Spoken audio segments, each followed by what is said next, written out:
We are continuing with our program of the fourth day of the European Blockchain Week. Now we are moving on from sustainable development to digital identity. So decentralized identities or DIDs are an emerging concept of the semantic web. They have emerged from the needs of humanity, individuals, and organizations to be in charge of their digital identity. This means that the citizens should be in control of several factors: when, where, and under which circumstances they are willing to share details about their identity with services on the internet. This is the self-sovereign identity, or SSI. And blockchain is a technology that can greatly help in this respect by providing mechanisms for issuing or denying permissions for access to private data. Blockchain can also be used to improve the trustworthiness of the provided information by employing mechanisms such as the verifiable credentials and other concepts of the semantic web. So now with this, I would like to announce our fourth workshop of the European Blockchain Week on the topic of decentralized digital identity. And thus I would like to invite Klevis Škembi from the University of Ljubljana, from the Faculty of Computer and Information Science, to moderate the panel and present our panelists.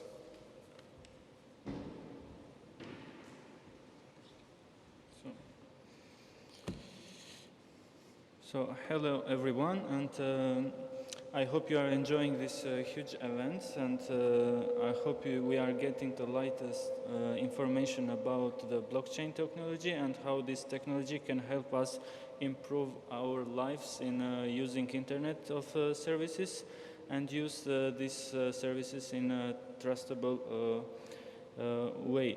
So we made an introduction of decentralized digital identities, and for more detailed information and the works that different organizations around the Europe they have done, we can we invite you in this workshop, and we also like to welcome the new participants that are joining this event now. So the first presenter or the first speaker will be Jacob Boersma, that is an expert on identity and blockchain strategy at International Association for Trusted Blockchain Applications. So hello Jacob, and if you are ready, you can start the presentation. My name is Jacob Boersma, as mentioned. I am the co-chair of the INATBA Identity Working Group, as well as working for the Dutch Blockchain Coalition, where I am the self-sovereign identity lead. I will be speaking here representing INATBA as an international organization active in blockchain and specifically also in decentralized identity.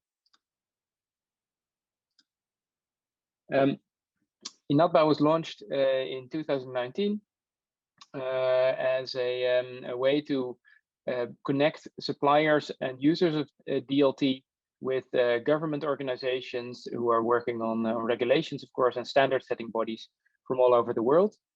We currently have 170 members from 38 different countries, with also governments and supranational organizations involved, and also an academic advisory board with members from from 19 countries, actually over 50 members from 19 countries.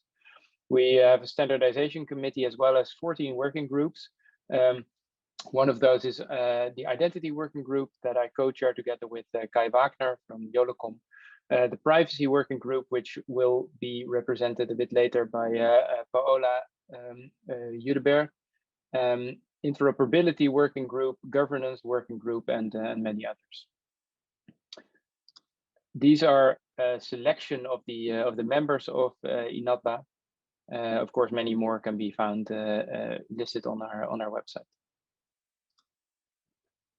So talking about decentralized identity, at INATBA.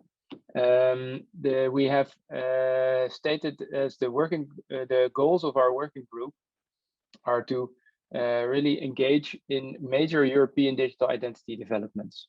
We are working on thought pieces like a position paper on defining trust in decentralized identity. But we are also in dialogue with EU policymakers, especially on the EIDAS regulations.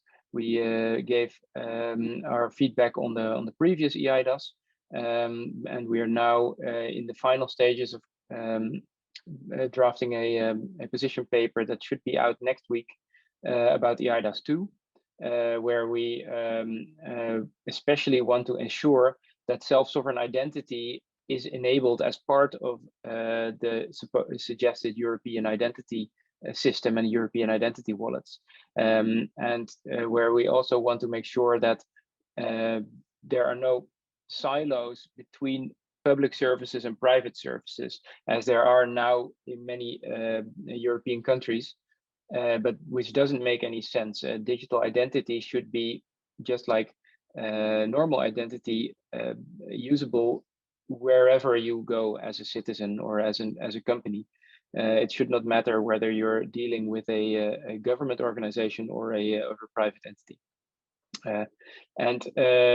Especially we want to promote self-sovereign identity and decentralized identity because it enables privacy by design, and enables the protection of citizens' personal data and business data, which simply does not work as well in a centralized identity setup. In order to promote interoperability and also exchange of best practices, we are also in a stakeholder dialogue with the European Blockchain Services Infrastructure, EPSI, which has an ESIF, European Self-Sovereign Identity Framework project. And we're currently also looking to organize a hackathon actually to test the ESIF standards in practice together with people from the industry. The privacy regulations, as I mentioned, will be more elaborated on by Paola. But we're also very much promoting interoperability together with the interoperability working group, of course, because we feel that decentralized identity will only work if it's really a very smooth experience, and is as generally usable as possible. The vision of INATBA on decentralized identity was established last year already in a position paper that we published about decentralized identity called What's at Stake. You can download that also from our website. A few key points there. The primary audience of that were government representatives, policymakers, and also companies that provide digital identities. And some key takeaways of our position on self-sovereign identity is that it needs to be regulated in a technologically agnostic way, because there are many different ways of achieving it are possible. But we need to be sure about what the requirements are. So we promote open standards and then open specifications as much as possible. But we also think that many of SSI's positive outcomes can only be achieved if reuse of credentials across industries is realized. So again, breaking down the barriers and being able to reuse an identity credential that is received from a government, for example, to use that in an education environment or in a business environment, that is essential to really make it broadly used. So to conclude, if you want to join us in the conversations we're having, if you're interested in more details, please use any of the following links, and we hope to hear from you more. And I'd like to now give the floor to Paola, who will talk more about INATBA's views on decentralized identity and privacy. Thank you, Jacob, for this great presentation of INATBA. I cannot share my screen at the moment. Okay, it's fixed. Like Jacob said, I'm INATBA Privacy Working Group Co-Chair. My name is Paola Hudbert, And I'm also acting as legal operation officer of Archipels, which is a French joint venture company. And today I will be touching on decentralized identity privacy consideration, because as the privacy working group at INATBA is working extensively on SSI privacy aspect and how SSI can actually improve data privacy. We are going to release a report soon on presenting blockchain actually as a privacy, data privacy enabler. So when the privacy working group is working on decentralized identity, generally we are studying two main regulations. The first one being the GDPR, the General Data Protection Regulation, as well as the novel eDICE2 regulation, which Jacob mentioned a bit earlier, and INATBA has really worked on this piece to give feedback to the EU Commission. So the first thing from a privacy perspective that the working group did was actually considering whether data in decentralized identity system were personal data. Because as a data privacy lawyer, the first thing you need to ask yourself is, do I have a personal data? So just as a quick head up, you have a personal data, whether you can identify directly or indirectly a natural person.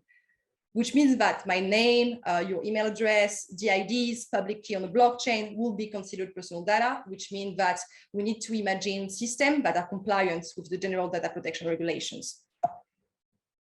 So having said that, another thing that we did in the privacy working group, and I think it was very interesting, is actually studying Christopher Allen's 10 principles of SSI. So back in 2016, Christopher Allen wrote all these principles that are, the key principles of SSI. And when you are actually comparing it with the GDPR main provision, you realize that they are matching in every aspect. So this is a great news because at first sight, we can see that decentralized identity management system and GDPR speaks to the same value and to the same philosophy. The other thing that we realized at the privacy working group was actually that decentralized identity and SSI are actually going further than GDPR, and because both of these systems are user-centric and not data-centric, so this is a very good news. And we are at the moment really working on some specific cryptographic protocol called ZKP, Zero Knowledge Proof, that I'm sure you're aware of, that's actually going further than data minimization. Because in the GDPR, if you want, you need to minimize all the data, but with ZKP, you can prove that an information is true without revealing this information. So we are actually going further than data minimization, which is a very good movement and a very good step. So I'm sure that the implementation of this system, hopefully in the novel UID system and paradigm with the wallets, will actually improve data privacy. So like I said, another really big contribution of the privacy working group this year was on the response to the novel eIDAS regulations, which I think we can say that is a very big piece and is very well welcomed by the community, putting the user back in control, like that was said in the introduction, which was the will of the Commission since September 2016, as expressed by Ursula von der Leyen. And so basically, this novel proposal is a very good news for data privacy experts, because what we identified is that the issue of wallets will not be able to collect wallets use data, which is a very good news for the protection of individuals and as well businesses. And also they will not be able to combine personal data originating from the wallets with data originating from other services. So for instance, if a wallet provider is also providing you with another service, you will not be able to combine these data to gain more information about you. So we have like very powerful privacy measure, as well as physical and logical separation of data, which are received as a very good news from the privacy working group. The only issues we have identified alongside the identity working group was actually the potential use of unique identifier in the wallet for high authentication services, which means that you and I will be identified with a unique number, a set of numbers. And in some countries, it doesn't raise any issue, but in some other countries and other member states, it's kind of a big change. But I'm pretty sure this problem will be discussed at the EU level between member states and will be solved. So that's it for the work that was done by the privacy working group, and I'm more than happy to answer any question you may have in the question time. Thank you.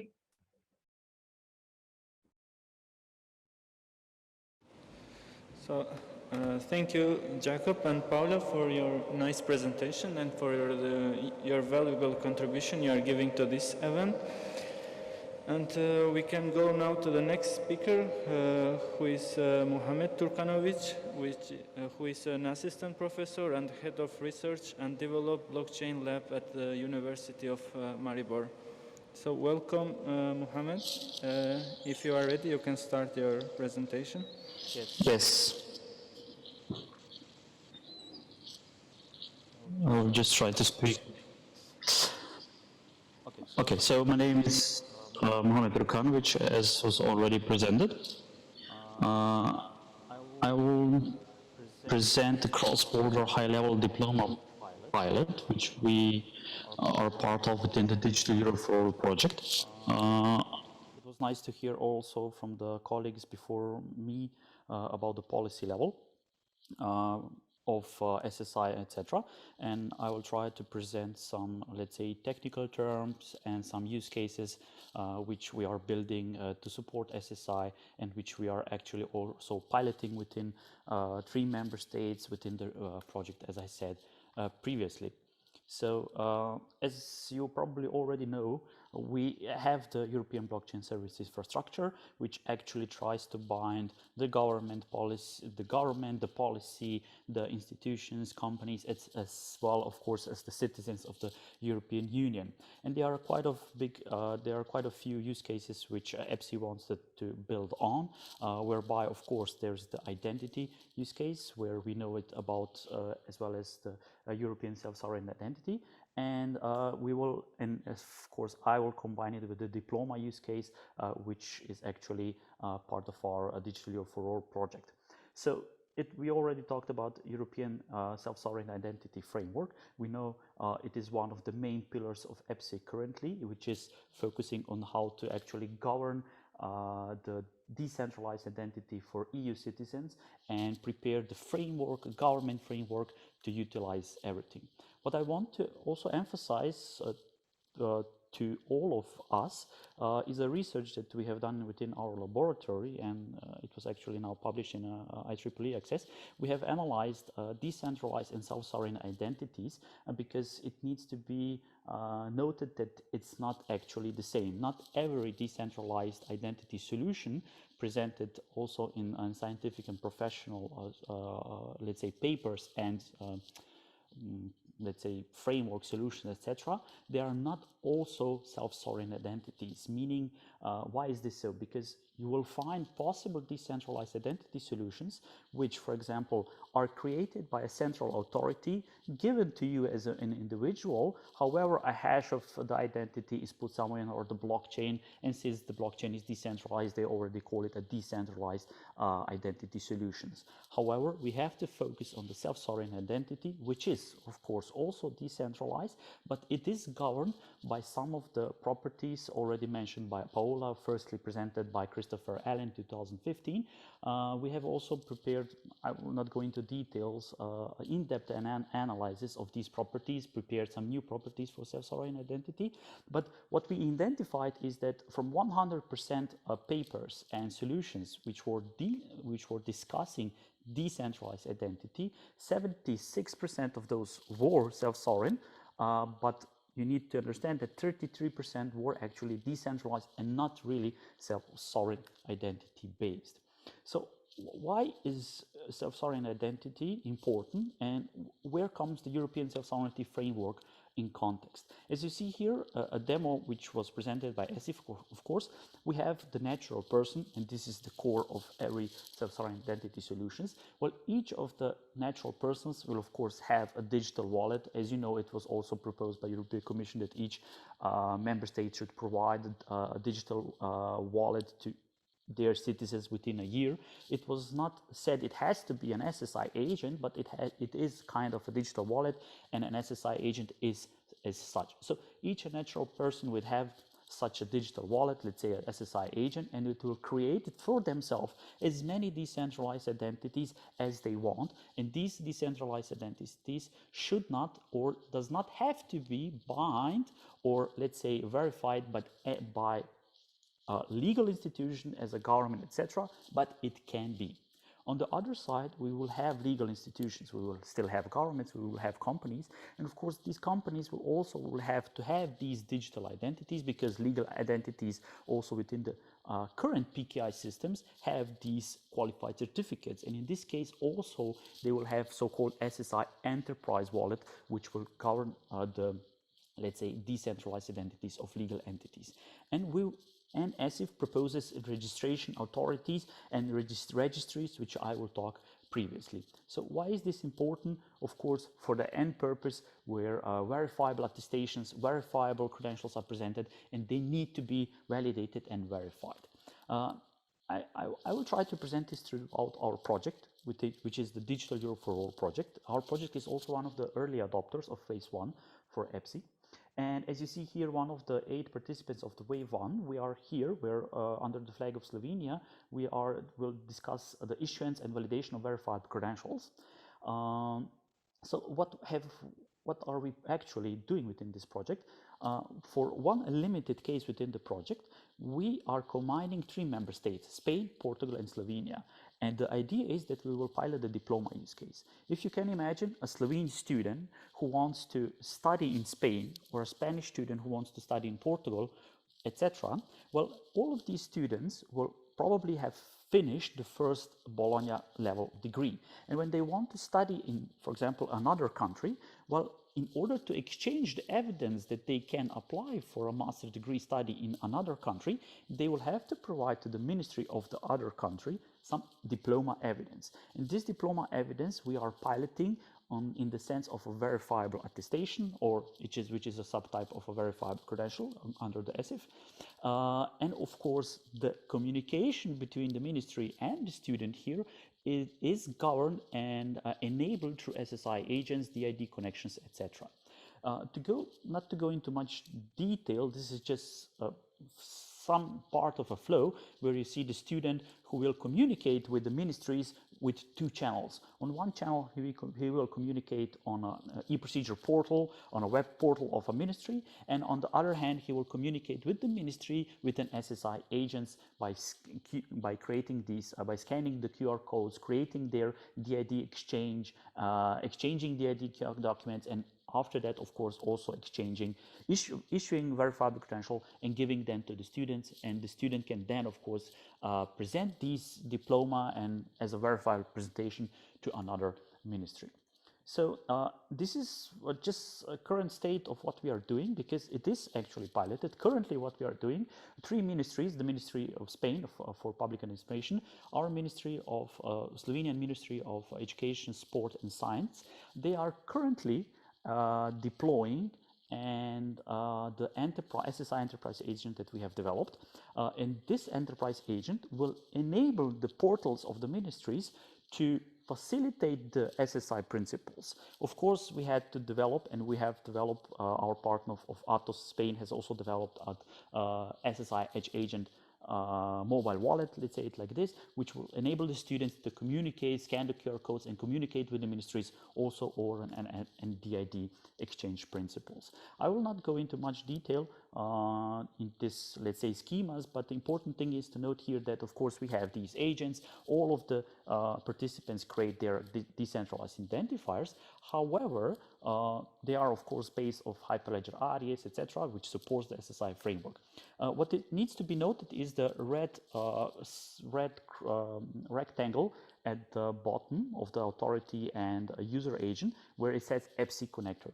And I just want to emphasize what our MVP is and what we are doing. Well, all of these institutions will create their own decentralized identifiers. They will all support the DID exchange with them. They will all support signing of verifiable credential and verifiable presentation, etc. However, our project is slightly different in the sense that we will have on one side users with their mobile wallets, and on the other side we will have ministries and their agents, and we will facilitate the authentication through eIDAS. because it is currently a project that needs to be piloted, and currently DIDs are not legally binding. That's why we had to pilot using, let's say, legal technical schemas like the eIDAS, which we know it already is supported by also the legal framework. However, the exchange of evidence after the user, after the student was authenticated through eIDAS, will happen through SSI principles, and in this way will also facilitate DIDs and verifiable credentials. And in this case, I want to emphasize also that we have these, let's say, components. We have the enterprise authority agent for the ministries. On the other hand, we have students who will have this edge agent or a mobile phone. And our authority agent will communicate with the EPSI services. And why are they communicating with EPSI services? Because EPSI and ESIF introduce registries. And there we have, and I will just go to this, we have 4 or multiple registries like the DID registry, the Trusted Issuer registry, the Trusted Schema registry, etc. So why is this important? Because when a ministry issues a verifiable credential attestation of a diploma to a student, it signs it with its DID compliant EPSI. And when the student receives this DID compliant verifiable credential signed attestation, it can use its agent to connect to the EPSI services and see if this DID which signed this verifiable credential is registered on ESIF, if it is a legal entity, and if it is a trusted issuer. And in this case, the student will know it's this verifiable credential I received is really provided by a trusted issuer. In this case, it can be a university, or in this case, university or Ministry of Slovenia or Spain.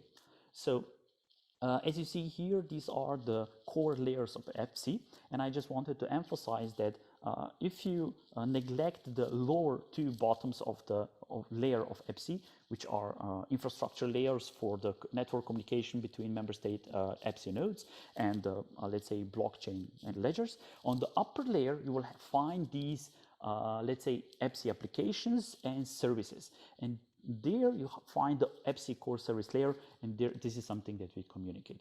So just a short explanation what we are piloting and what SSI in practice really is. I hope I was not too long. Thank you. So thank you, Mohammed, for your nice presentation, and it's very interesting to see that this kind of application could be used from students around different countries in Europe. So we are proceeding to the next speaker, Martin Strafner, which is a blockchain architect and head of self-surveying identity at Datarella company from Germany. So Martin, if you are ready, you can start your presentation. Okay, yeah, thank you very much. I'm happy to be here. Also, thank you very much for these great presentations on the legal aspects of SSI and the SSI introduction in general.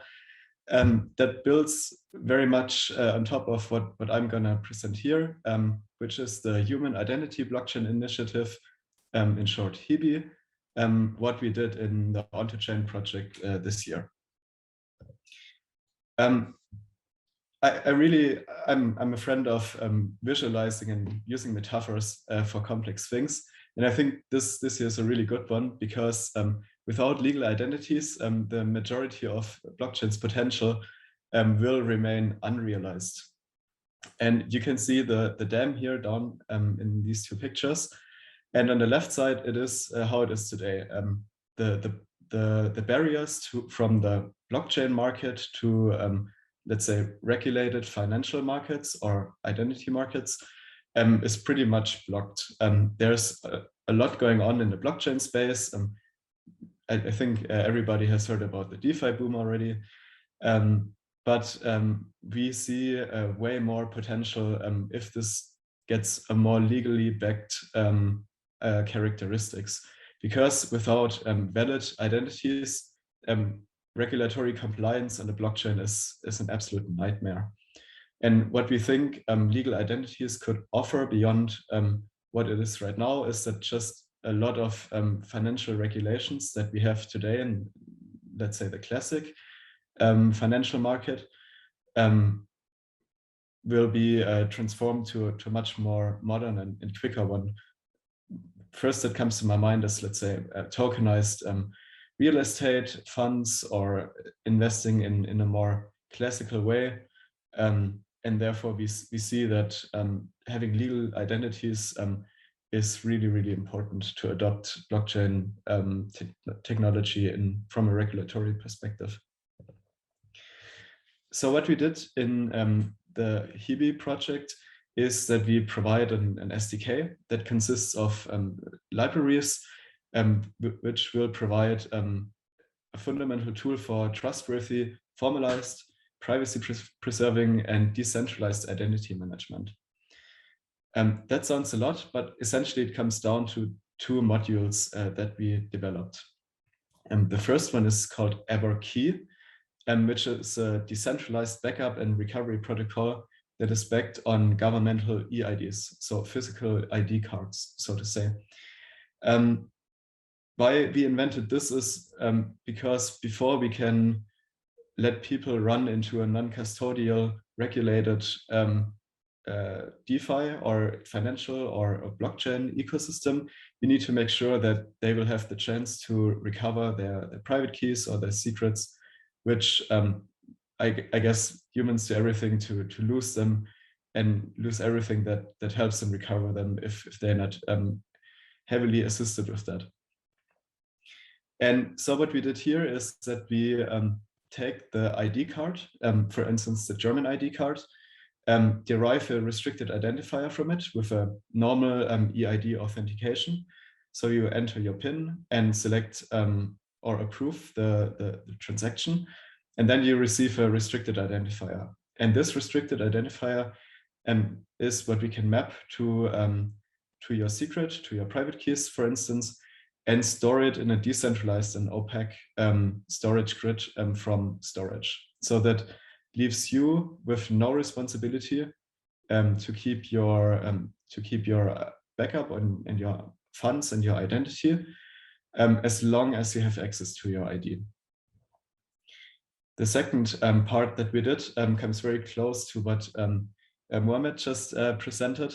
It's called EverID, and here we derive verifiable credentials from eID and make them verifiable with the eIDAS to SSI bridge.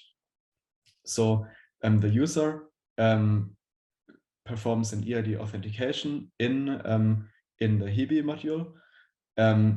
The process is then continued that the personal information from the ID card is going to be extracted, formed into a verifiable credential, and then signed by our own DID using the eIDAS to SSI bridge to make it publicly verifiable. And these are our two modules. And as you can see, we heavily build upon existing and legacy eID standards just to get a proper and valid authentication of the user for EverKey.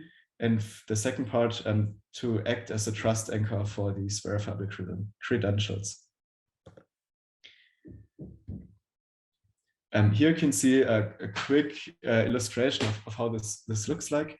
So we essentially have three components. The left side is the root of information or the root of trust that comes from these legal ID cards and the eIDAS framework, where we derive personal data and pseudonyms or restricted identifiers. And this module is actually very agnostic, so it's not tied to an ID card, but can be built upon anything that gives you a private and unique value. For instance, like some sort of credit cards or crypto cards that just extract you a unique personal value for you. Then in the middle, you can see the HIBI SDK with the two modules, EverKey on top and EverID on the bottom. The top part essentially starts with the authentication. So the user needs to hold his ID or her ID to the NFC reader, like your smartphone. And then we have the core algorithm that takes the secrets and maps it to the pseudonym, and then it will be stored in a decentralized storage grid. Same process for the recovery, just that there are no secrets that are going to be mapped, but rather just take the identifier to find and retrieve the data from the decentralized storage grid. And down in the lower module starts with an identification of the user, where we retrieve all the data, create the verifiable credential, sign it with the IDAS to SSI bridge, and then make it available to consuming services that support SSI infrastructure. So what are your advantages of using HIBI? For institutions and companies, there's no risk to store your users' data. Since you don't have to store them, you can just request user data from the credential, which has also the benefit that you can trust this data. You know that this is authentic user data and not like some spam names. Further, you can automate everything. So if you want to know, for instance, if an individual is a German resident, you can completely automate that and only request the nationality or the document type from the user. And last but not least, you really don't have to worry about intermediaries anymore, since this is truly decentralized and has a high level of trust. There's nothing like, let's say, video identification that is also not 100% secure compared to this verifiable credential that comes out of an actual ID card and is signed with an proper and published certificate from the issuer. And for the individuals, this has the benefit that by using EBA-Key, you don't lose your identity and funds if you have your physical ID card still. You can keep control over your identity, you can keep control over with whom and for how long you share which of your attributes, and you can reuse your digital identity instead of creating multiple accounts every time you use a new service. Yeah, and that was my presentation. Thank you very much. If you have any questions, go ahead. Thank you, Martin, for your presentation. And let's welcome the next presenter, Alen Horvat, who is a blockchain and self-surveying identity solution researcher and architect at ICE Block. Welcome, Alen, and if you are ready, you can share your slides and start the presentation. Okay, so today, thank you for a very, very nice panel. Other panelists made a very nice introduction into the decentralized identity, mostly focusing on user or enterprise decentralized identities. However, I will take one step back and talk about the role of decentralized digital identities and decentralized identity frameworks in general. And I will also present the role of this technology that supports decentralized identity and decentralized identity frameworks. So digital identity is not new, and it appears in many forms today. For example, X509 is here for decades. We have them for e-seals, e-signatures. Our servers have them to authenticate the websites. And one would wonder why this doesn't work. So where's the issue? And decentralized identity or decentralized digital identity, or as we see, is more user-centric or user-controlled digital identity, is basically a very interesting evolution that has potentials to solve many issues we face in the existing digital identity space. Today, as already presented in this panel, new trust frameworks, working groups, organizations, standardization bodies are very actively addressing a wide range of topics, from very fundamental EID problems on the technical level to legal governance, privacy considerations, which are very important in the European space. And we also see we have companies that are inventing, designing and building novel solutions and basically pushing the boundaries of the EID. Now, one potential issue that is common to both classical and centralized EID is basically the interoperability. a high level of interoperability and inclusion of basically wide range of stakeholders is crucial for a successful decentralized identity ecosystem, if I may call it so, because the electronic identity is not only electronic identity of a person, but it can be electronic identity of a legal entity or even a device. Now, building things in silos, it will lead to the situation we're running today, where we will have isolated segments that won't be able to talk to each other. Hence, involvement and contribution to standards, recommendations, and implementation guidelines at this stage of evolution of the decentralized identity space is very, very important. So let's assume you want to build a project that facilitates decentralized identity, right? Here I'm presenting only a small part of the whole technical space, or let's say core elements of the decentralized identity. We see that it's not just a user wallet, an enterprise wallet, or an IoT wallet, but consists of many components we heard about in previous panels, like blockchain, distributed storage, overlay network, communication, authentication protocols, specifications and recommendation like decentralized identifiers, verifiable credentials, universal services, universal resolver, universal registrar, which all tend to somehow standardize or provide a very base layer that enables everyone to communicate and interoperate. Now we all know, so on purpose, I didn't try to put on this page like different, we know, for example, if we take blockchain, we know there are numerous of blockchain protocols available today. However, which blockchain fits the solution really depends on the business security and privacy requirements of a specific project.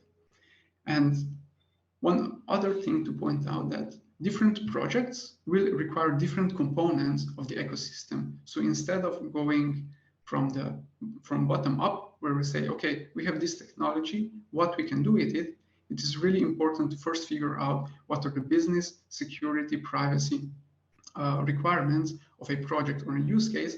And based on that, we can select the best possible components that fit the specific case or project. This is basically what we've done. So as either technology or knowledge providers in different projects or initiatives, we are trying to bring the most value. So we try to bring most value to a project by leveraging on components that exist today on the market. Let's take a look at this. In this diagram, we're presenting different initiatives or projects we're involved in, and how which components these projects are using. For example, if we take ACE ID, a decentralized identity application for both users and legal entities, is communicating to components like blockchain, is using a particular communication authentication protocol, overlay network, is facilitating DIDs, verifiable credentials. Now, project like the Tourism 4.0 is, for example, not using the IoT wallet or verifiable credential status revocation registry, where it facilitates trusted registry or in order to establish a, let's say, a private trust network between the different companies in the network. Next generation e-mobility project, which we're driving in GINA, is on the other hand, putting a lot of focus on the IoT wallet and special capabilities on the blockchain distributed storage to meet their requirements. So we see that different projects are facilitating different components in this decentralized identity ecosystem, if I may call it so. And for each of these components, we have many vendors already in the market. New vendors are emerging. And what is most important in order to make all these pieces to work, it is to achieve a high level of interoperability. So how do I, let's say, if I get an idea about the project initiative, how do I even approach a project process? Basically, on the business level, you don't need to be concerned about the technology. Everything you need to provide are core business privacy and security requirements. Based on those, we can help you basically to design and figure out what are the best fit components for your project. And then you can build, pilot, and go to production. To finish, so main message is that decentralized identities ecosystem is evolving, and the standardization bodies play a very, very important role in this process. We as a company are involved in many initiatives where we're reviewing and providing feedback based on our experience on the market. So if you have a project and you want to start facilitating decentralized identity, not only for user, but also for other elements, please reach out to us. I would conclude with this, and thank you very much for the attention. Alan, once again, and we are going to the last speaker, but not the least of this session, workshop 4, who is Alexia Lorenzo Martinel, who is a blockchain adoption strategy expert at Nomadic Lab Tezos. Welcome, Alexia, and I hope you can start the presentation. I work at Nomadic Labs, which is an R&D lab, which is specialized in the development of the Tezos protocol. So for those of you who know it, the Tezos blockchain. And for those of you who know the topic a bit less, I just wanted to take a step back and explore SSI from a more general or historical perspective to understand why we are where we are today, at least on SSI in Tezos. So the first question really is, what is SSI? So very simply, SSI is what we call paradigm shift. So it basically puts the individual at the center of his or her identity data. But what's interesting is that identity does not only apply to people, it also applies for IoT objects and legal entities, basically meaning that the applicabilities and the use cases are virtually endless. The second question is, how did we end up here? And if we look at it from a historical perspective, so it's quite a natural evolution considering where we come from. The phase one is what we call decentralized identity, lasted from the 1990s to the 2000s. And it was basically an era in which administrative control was made by a single authority, in which basically centralized authorities became the issuers and the authentificators of digital identity. So we have examples with the IANA, the ICANN, the certificates authorities, which helped prove merchants their online identities, etc., etc. Then in 1991, we have PGP, Pretty Good Privacy, which comes and offers the first hints towards what could have become self-sovereign identity by introducing what's called the Web of Trust. So the result was a powerful example of decentralized trust management, but it's still focused on email addresses, which basically meant that it still depended on centralized hierarchy, which was a central problem. And so for a wide variety of reasons, no one really cared, and it didn't really change much for the state of online identity. Then we go into phase two, which is called federated identities, and is essentially the time when a variety of commercial organizations move beyond hierarchy to debalkanize online identity in a new manner, basically allowing users to utilize the same identity on multiple websites. And so we had such an example with Microsoft Passports, which came out in '99, for example. But the problem is that it essentially put, in this case, Microsoft and other big entities at the center of everything again. So we basically got back to the same issues that we had under phase one, the centralized identity. So then we slowly start to move to phase 3, which is called user-centric identity, which wanted to solve the exact same problems we had before, laying the ground for a new sort of digital identity in which users are placed in the middle of the identity process. So it basically intended to give users complete control of their digital identities. But unfortunately, here again, for a variety of reasons, powerful institutions co-opted their efforts and kept the different working groups from fully realizing their goal.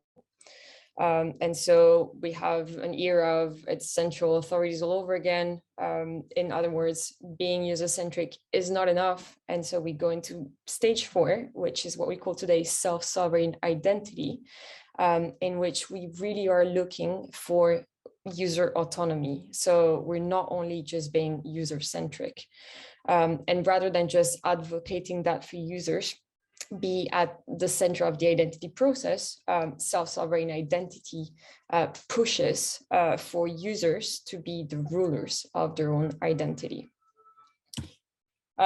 Next question is, why is this important at all? And so if we look at the different problems that we've had with SSI, so these are problems that we all know of, essentially the lack of privacy. And there was an important quote on that matter, which said, online privacy and identity go hand in hand. And so to kind of illustrate that problem that we had with the lack of privacy, there's a Harvard professor called Shoshana Zuboff, who in her book called Surveillance Capitalism, which is a great read, describes how we got into that surveillance capitalistic society, which is essentially seen as an economic system centered around the commodification of personal data with the core purpose of profit making.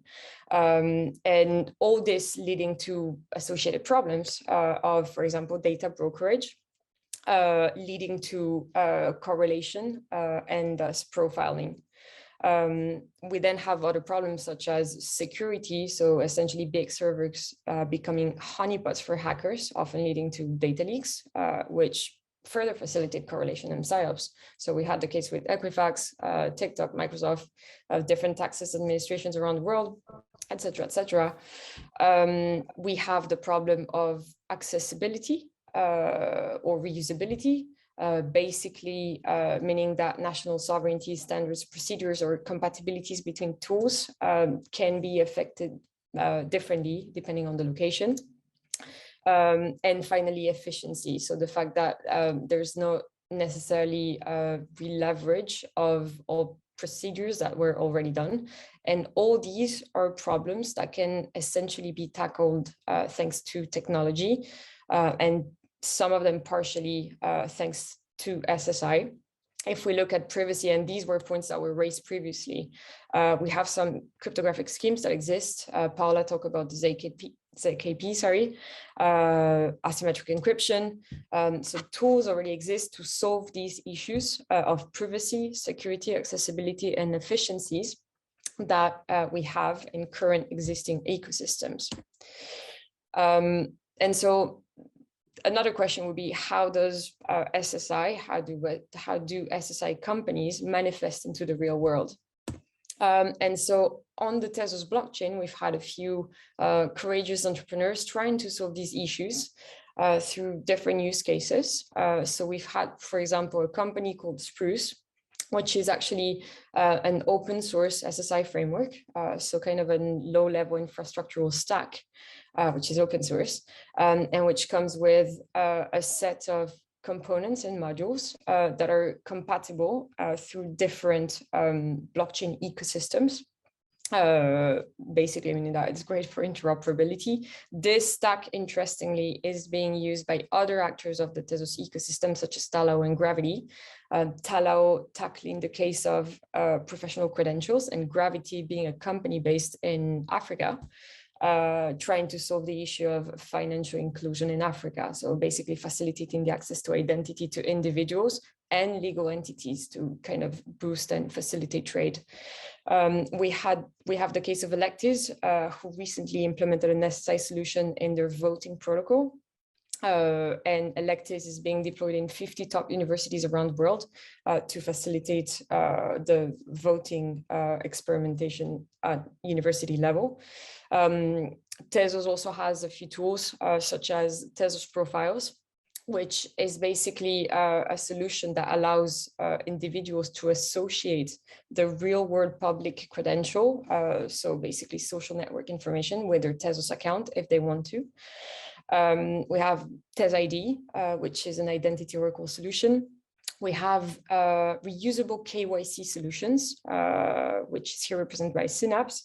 And we've had a few experimentations, notably one with PSA, so the Groupe Peugeot, the automotive builder, for a project called Passport for Connected Cars, in which the idea of the project was to allow the individuals to resell the information that was relative to their own car to insurance companies, to other automotive builders, or to the national government if they wanted to have a better understanding of their automotive industry nationally. So what comes next from now? The feeling that we have, at least within the Tezos ecosystem, is that if we look at industry dynamics, we need some clarification, or we need to work further when it comes to the regulatory framework to facilitate technological agnosticity further and the standardization. We also need transnational standardization, to achieve interoperability, and thus facilitating the drive of adoption and ensuring fair ecosystems, so facilitating the reuse of credentials across chains, etc., etc. So here the need of interoperability is central. But again, I think a feeling that everyone has is that it is overall a very young industry filled with opportunities and uncertainties, which is basically being explored at this point in age.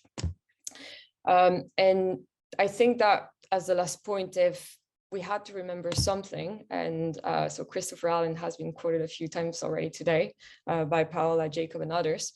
But a final thought would be like, so a quote by Christopher Allen saying, technology can make it easier to manage electronic identity morally, but in order to ensure that principled foundation, we need to build privacy and the guarantee of human rights atop it, using cryptographic technologies such as blinding, selective disclosure, de-anonymization, resistance, and zero knowledge proofs. Thank you very much. Thank you, Alexia, and I would also like to thank once again all the speakers and all the participants who joined this session. And I suggest you to stay in a European Blockchain Week, because more interesting sessions and ideas and works are coming. So thank you once again, and bye from my side.